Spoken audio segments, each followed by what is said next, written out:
We're back, and today we're talking about Boruto 2 Blue Vortex. The manga is back after a short hiatus, and we came to find out that Shikamaru is the 8th Hokage. So, let's talk about it. So, Shikamaru is the 8th Hokage, and just to me, and probably some other people, I'm definitely not the only one with this type of opinion, is that Shikamaru does not fit that role. And I have plenty of reasons that we're going to go over this video. So let's go ahead and just start naming some of the other Hokages and their accomplishments. So, the first Hokage, Hashirama. Dude was just an OP Hokage, okay? Definitely one of the strongest Hokage the Leaf has ever seen. I hope nobody tries to argue against this, right? Dude was just OP. Next, of course, we got his brother, Tobirama, who, again, just another OP Hokage with a little racism on the side, right? Again, I hope nobody's trying to argue that this man was not OP, because he was. Then we got the third Hokage, Hiruzen, which dude was just OP with a little bit of child neglect on the side. I mean, let's be real. He could have done a way better job at raising Naruto, which brings me to the next point, the fourth Hokage, Minato. Dude was just OP. He was just that guy, okay? I mean, in the Ninja War, the dude had a runaway on-site order. If you saw Minato coming at you, your orders were not to fight him. Your orders were to run away.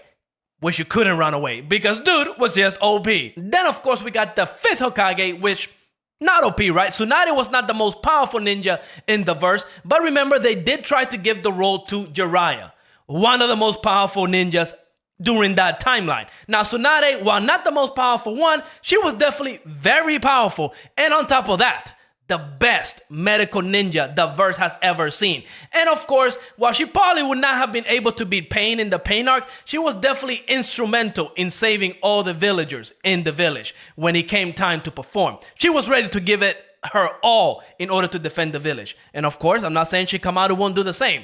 But again, once we get into it, you're gonna see. Next, we got the sixth Hokage, Kakashi himself. Now, Kakashi, not the most OP Hokage, of course, definitely not in the top tier when it comes to power levels, but he is definitely a very strong ninja. I mean, he was fighting some of the strongest people in the verse all the time. But on top of that, we actually get to see the power creep kind of start falling off with this Hokage, Kakashi, right? Because, for example, when the whole meteor thing happened, you know, Kakashi really was kind of powerless against that threat.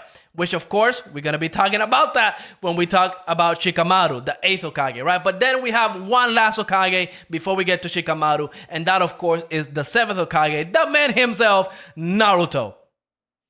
We really don't need to talk about Naruto's power, right? Dude is the OP Hokage that's also Ninja Jesus. We don't need to talk about Naruto. Naruto is top tier. But then again, we also see Naruto and Sasuke struggling with the biggest threats in Boruto, right? Because Boruto is definitely increasing that power level to a whole tier where even Sasuke and Naruto are struggling to get a dub, right? Like they're barely surviving these threats. And then that brings in the 8th Hokage, Shikamaru. Now, Shikamaru does have something going for him. It's the fact that he is a very smart shinobi, probably the smartest in the verse. So he could definitely come up with a plan. The issue starts when he cannot implement that plan because he simply is not powerful enough to do so. Now that Naruto is out of the picture, and of course, nobody knows where Sasuke is, this is actually a big threat for the village because who is going to be powerful enough to be dealing with these threats? I definitely do not have a lot of confidence in Shikamaru. Like, he was a great advisor to previous Hokages, and that's really where he shines in his role, to be a great advisor. I mean, the title of Hokage has always been synonymous with power, the most powerful shinobi in the village. And that has always been true. I mean, yes, you could argue that Tsunade was not the strongest shinobi in the village. Jiraiya was definitely stronger than her, but Jiraiya refused the position. So what else are they going to do, right? If somebody doesn't want to become Hokage, they're not going to obligate them to become Hokage, right? So they just kind of work down the ladder, right? Now, for me, if you ask me personally, I think bringing back Kakashi as another Hokage would have been the better option. I mean, I hope that nobody's trying to argue that Shikamaru is stronger than Kakashi. Like, let's be real. He is not. He is smarter. He could come up with a better plan than Kakashi could ever come up with.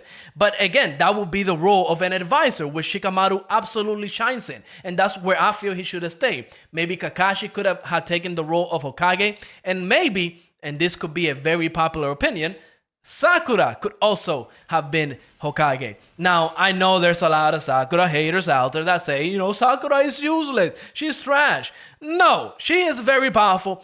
Definitely more powerful than Shikamaru. Definitely one of the most powerful shinobis in the village. Nobody can come close to her.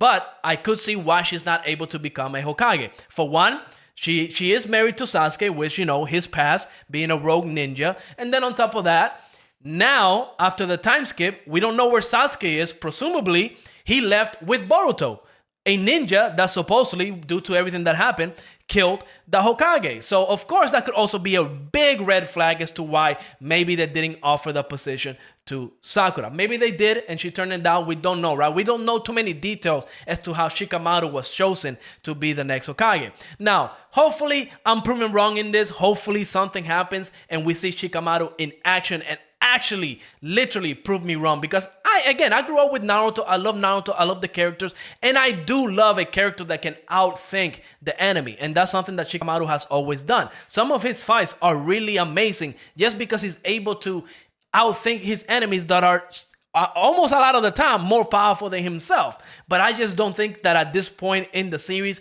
that the power creep, the power level of these enemies is just too strong. Now, next chapter is going to be releasing next month. I'm excited. Definitely want to see what's going to happen between Kawaki, Boruto, and Code. Is it going to be a big battle? Maybe. If there is, this is where we're going to see Shikamaru as a Hokage actually shine and prove everybody wrong. I'm hoping that, I'm wrong. Now, of course, there's some people that support the fact that Shikamaru is Hokage. It's all opinion. We're all just discussing what's best for the Hidden Lift village. And I just don't think Shikamaru is good for that role. I could be wrong. We're going to find out in the next couple of chapters. We're going to see how he handles that role. And we're going to go from there. But let me know what you think. Let me know if you think Shikamaru is a good 8th Hokage. Do you want Kakashi to come back? Are you a Sakura Hokage supporter like I am? Let me know in the comments. And like always, make sure to leave a like, subscribe, and I will see you in the next manga chapter episode. Who knows? But I'll see you in the next one. Peace out.